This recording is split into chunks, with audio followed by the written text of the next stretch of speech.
The war in Ukraine has changed the world. In Europe, it's torn a continent apart and pulled the Western alliance back together. It looks like a new kind of Cold War has begun.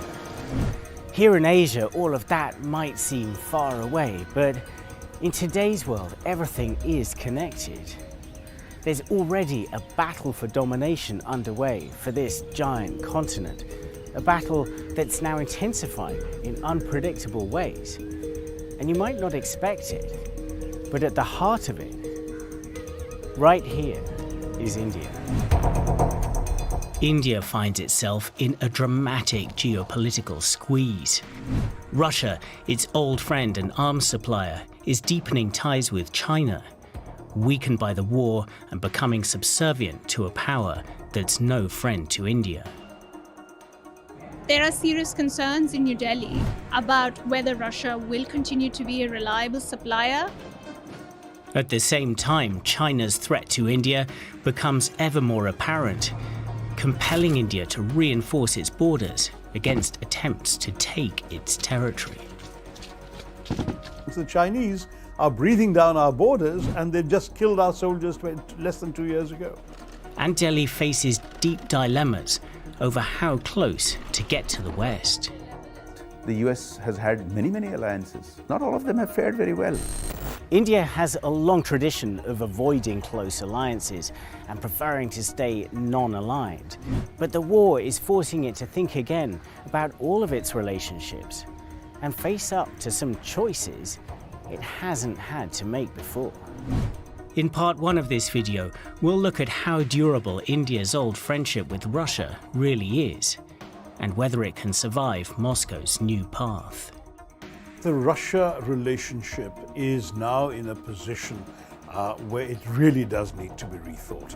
In part two, we'll see how tensions between India and China are far more dangerous than the rest of the world realizes. Think about this. Beijing even says that it should control an entire Indian state. After Russia's invasion of Ukraine, it's all too easy to imagine a devastating war. So we are talking about a very big section of the world, a very important part of the world, a very large armies, nuclear armed countries fighting each other. And in part three, we'll ask whether India and the West can really come together, or if they're ultimately heading in very different directions. When China attacked us, where was this degree of outrage from Europe or from other countries? Yes, there was a little bit of finger wagging and tongue clicking, but nothing in comparison to what we are seeing. Europe has a legacy problem with India because of the experience of colonialism.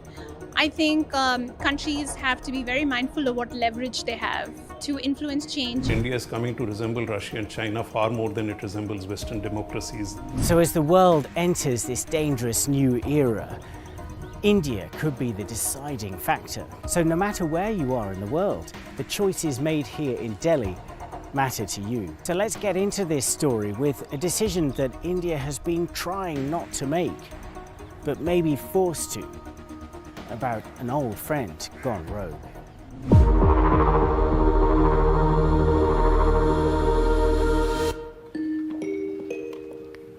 The UN Security Council, February 2022. The high table of world affairs gathers to pass judgment on Russia's invasion of Ukraine. India's ambassador is here, holding his country's non-permanent seat. He calls for a ceasefire. We urge that all efforts are made for the immediate cessation of violence and hostilities. The Western powers vote to condemn the war. Russia casts its veto, and India abstains. What was India doing here? It was joining the likes of China in refusing to condemn Russia's invasion. Well, this wasn't a matter of principle. This was all about pragmatism and not wanting to anger a valued friend. Is an expert on India's relations with Europe. The India-Russia partnership is very one-note. It is mostly about military equipment and defense supplies. The way the war is unfolding in Ukraine right now, there are serious concerns in New Delhi about whether Russia will continue to be a reliable supplier in the long run. A weakened Russia with a degraded military industrial infrastructure is not going to be the major, reliable, efficient partner that we were counting upon before the war.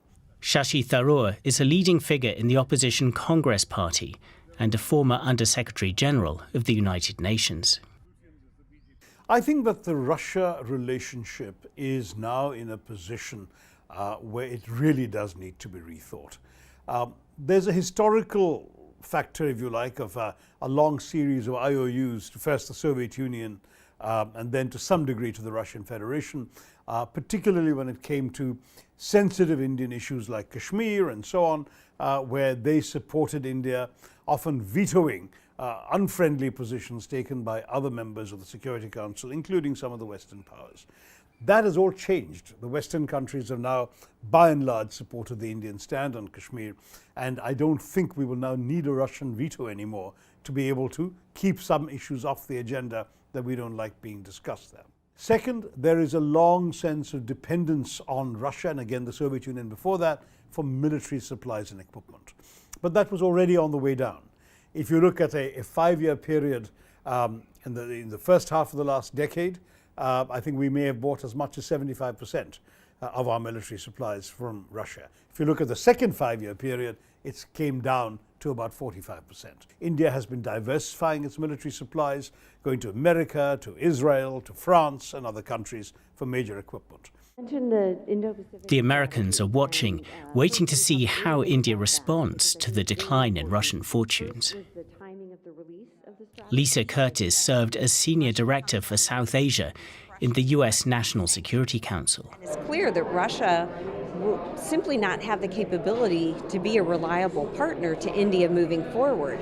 I think India will naturally diversify its military imports away from Russia because it will have to. Russia will not be able to export the kind of items that India needs. But my hope is that India recognizes this and starts to take the steps that it needs to take to diversify away from Russia. Only a few Russian delegates made it to Delhi to join the discussions at the Raisina Dialogue, but we caught up with one who did. Alexei Kuprianov is an expert on India at a state-backed think tank in Moscow. He insists that Russia's ties with India still have huge potential. Our past relations were fantastic. Our future relations for us, we think, will be fantastic as well, because and Russia and India see the world as the same way. We are now cut off the Western markets, Western investments and Western technologies. So we do not have other choice as to turn to the East. India will be our main market for our technologies, for our products, for our fertilizers, for our grain. But above all, turning east for Russia means turning to China. And sure enough, Vladimir Putin and Xi Jinping met in Beijing on the eve of the war. They sealed a partnership that they said would have no limits. This does carry risks for Russia, though, of becoming subservient to a much more powerful Beijing. Moscow is aware of this, says Alexei Kuprianov. One reason it wants to keep India in play. I think our relations with China will be relations of good friends who are supporting each other in this very hard situation after the Ukrainian conflict, because China now is under pressure of the United States and we are under pressure as well. In fact, the United States just push us to China, maybe in some fields against our will. And we are trying to keep a distance between us and China because, I can repeat, we do not want to be Chinese junior partner. And yet, while they might not want to be, the Russians clearly will be the junior partner in relations with China. Some are even saying Russia is destined to become a client state. Surely the way things are going, whatever happens as this war unfolds, Russia is going to emerge weakened. Weakened by sanctions, weakened by the calamities of war, weakened by the damage to its industry and its manufacturing by the conflict.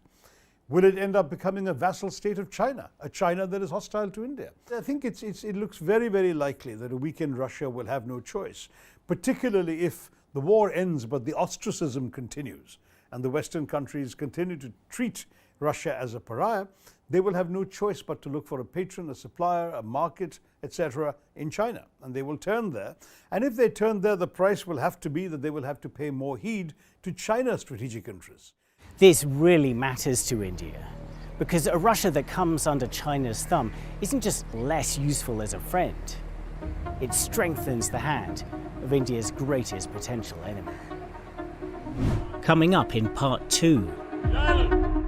High in the Himalayas near the frontier with China, India's leader has come to rally the troops. An outbreak of violence with Chinese forces in this remote, disputed border zone of Ladakh has shaken the whole of India and left 20 troops dead.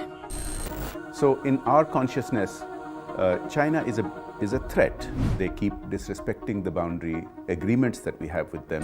Are we going to continue to just sit around temporizing, or are we going to examine border options? As India boosts its forces in Arunachal Pradesh, it's facing a real possibility of war with its superpower neighbor. It's a much bigger power. Chinese economy is 6 times India's size.